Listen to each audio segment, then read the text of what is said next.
What is going on, everyone, and welcome back to another video. Now, I'm not going to ramble on. I know it's been a long time.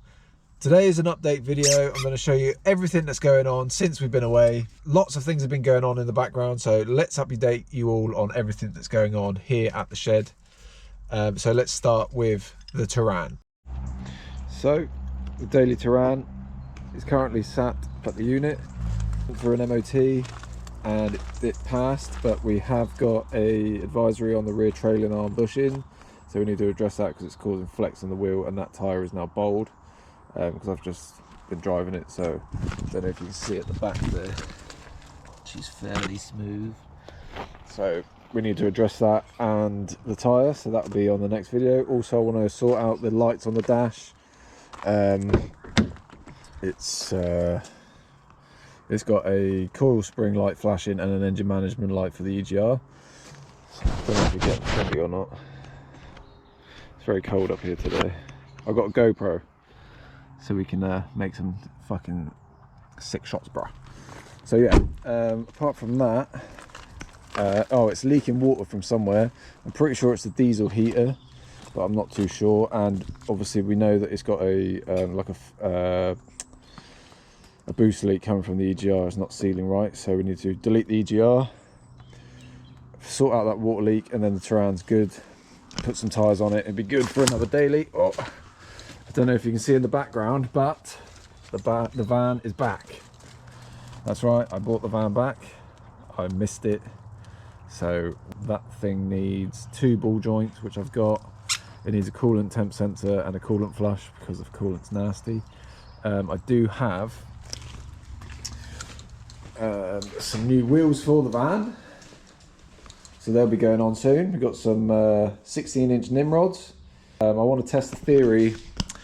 There's a theory that because the van's ideal, but one thing that it sucks on is its RPM is way too high for the gears. So say at 50 mile an hour, the revs are like 2100, so at 3000 RPM you're only doing 65 mile an hour, so it pisses away fuel. So what I want to do is see if putting bigger wheels apparently helps bring the revs down a tiny bit. So that's the van. There has been some changes in the van since I last had it. It's now had cam belt done, cam belt and water pump done. The gear linkage is now fixed, which is great, because before, that's mainly why I wanted to get rid of it, because the gear linkage was all sloppy. But now got a gear linkage back. The floor is now ruined. If you didn't watch the camper van series, you would know that I put these floor tiles down, and they've just, well, it's been used as a van, so they're all ruined. Not a problem, we'll address that. I've got a different inverter. You can see it's all been nicely run. And we finally got a proper leisure battery now, so we don't have to worry about that. That's a 1500 watt inverter. My one's 2000 watts, so we'll probably swap them around, but it will do for now. Also, I want to get a bigger inverter. I want to get a 3000 watt one because I want to run some more stuff. Apart from that, the inside's pretty much changed. My DIY paint job on the windows looks sick. But yeah, that is pretty much the van. I'm happy it's back, to be honest, because I have missed it. But that's the van and the Turan. Now let's go inside the shed, see what's going on here. So, the Mark IV Golf GTI. Last video we did on this, we sorted out all the axle and stuff. So you can see now I have put the axle back on. That's all spicy, and everything's back together.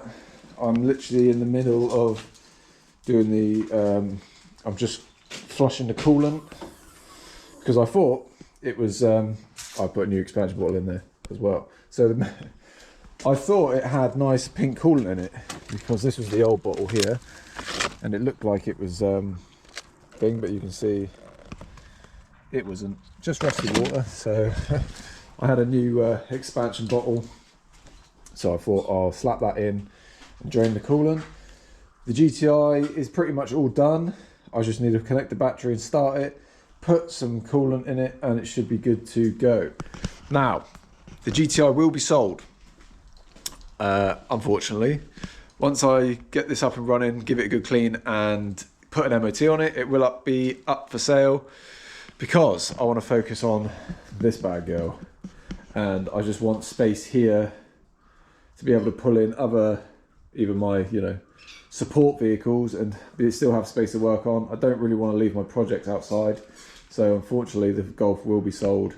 We'll do one last video, getting it all ready, going for a drive and all that fun shit. And if it fails an MOT, obviously we'll fix this up for MOT. But this is going to be my main project, the BMW E36 Compact, which has got the 2.5 straight 6 swap. See it here. Obviously at the moment it has not got no front end. I was searching for why the idling problem was, well, when you plug the MAF in, the idle would be funky. I found out that the idle control valve, the wires are all stripped and fucked, so I've replaced the plug. All I've got to do now is replace the main vacuum pipe under there, because it's split, but it still kind of seals, so it does run a lot better on idle with the MAF plugged in. So I'll be doing, before I put all the front end on, I'm going to do, we've got an exhaust leak coming from the headers down there, and I just want to address that quick before I take it for a drive and put it back together. So the plan is, in the next video of the E36, is to change that exhaust gasket, put the front end back on, flush. I've got distilled water in the coolant system at the moment because it was reusing the wrong coolant, so I want to flush all that through and then go for one proper drive in it, because you guys haven't seen it properly driven. I've done some snippets. Now I've got a GoPro, I've got a head mount, so we can go for proper POV drives, boys. So yeah, that's the plan for the BMW. I've got some new tools and stuff in the shed. I've got this nice little trolley. I've got a new bottom box, Halford's one, of course. It's locked, but yeah, that's the main update. I want to try and wire in some more lights in here, so I can do, obviously, I work till 5 o'clock now, so by the time it's 5 o'clock, boys, it's fucking pitch black, and in here, no lights, so we're kind of fucked. So once the GTI's out the way, I can get a ladder in here then and put some more lights. They're sat over there on the shelf, so we can get some more lights in, and then we can address this side and get it a bit warmer in here. My dad's got a nice propane heater that he's going to let me have, so happy days. But yeah, that's the BMW. And that, I think, is pretty much it. I know it's been a long time, but I'm trying to get into the groove with getting back into videos, because I like doing them and I like showing you all my shit boxes. So if you want to follow along to that, hit that subscribe button and follow the journey, boys. Next year is going to be a banger. I want to try and do some trips in the BMW. Once it's done, I really want to take it to the Nürburgring. It'd be nice to take this as well, but I don't know if I want to sell it or not. I don't really want to sell it, but I don't really want to leave it outside and let it rot away, if you get what I mean. The van, I'm not sure if I'm going to turn it into a camper van or turn it into something else. I want to put like a air compressor and stuff in it, so I can have like compressed air into the shed, so I've got like the blower, the painter, so if I want to underseal the BMW, I can put it on jack stands and paint away. And the Terrain is the Terrain. It's nothing special, we're not modifying it, it's just the daily.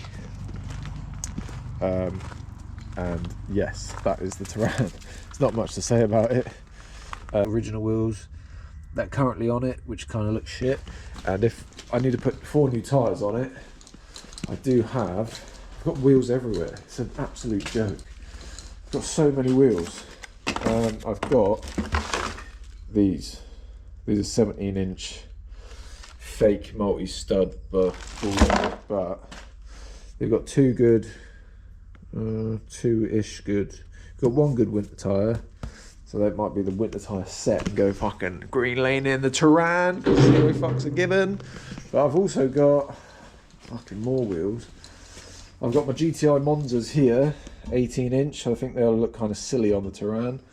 But I do have 2 spare tyres for it, and there's just another set of bullshit ones. What else is there to update? I think that's it. So then, boys, I think that's it. I think that's all I've got for you. Sorry it's been so long. I'm not going to give out reasons. There's reasons why I haven't been filming, but I'm just going to put it down to say that I've just been lazy. You know what it's like. You know, family stuff gets in the way of your hobbies. So yeah, that's going to be it for the update. I think you're all caught up with everything that's going on. We spoke about the GTI, the Touran, the van's back, the BMW, and I think that's all we've got for you. I was going to buy, I'm really pissed off actually, I was going to buy another project the other day. I was going to go and buy a BMW Z3, 2.6 litre straight 6, silver. It was sick. I was on the way to go get it, and the night before, where the car was actually being stored, it was really bad weather, and it was basically left in the barn for storage. And the woman said that unfortunately the wind, the barn had some damage due to the weather, and it fucked the car. So gutted about that. I thought it'd be quite a cool project to have. I wasn't really looking for a Z3. I don't really like them, but it was cheap, and you know, love a deal with us car guys. So yeah, unfortunately we didn't get it. She said there was insurances and stuff involved and all that shit. So I was like, oh, you know what, like, not worth it. And the roof was all fucked. And yeah, so I had to sadly pass on that. But yeah, I'm super excited for the BMW build. Again, we're gonna do one last drive in it, so we can go for a proper drive. As well, I've had the ECU sent off and mapped by Garage 36. They've got a YouTube channel, so go check them guys out. There's some Welsh boys, and they do loads of E36 stuff. So I sent my ECU to them. They checked it, said it was all cool, and they did their own remap and brought the rev limiter down because it was set to 7200 RPM. And the problem with that is that the oil nut likes to spin at that RPM. They said that they've seen engines gone due to that rev limiter set. So mine's set at 7,000, I think.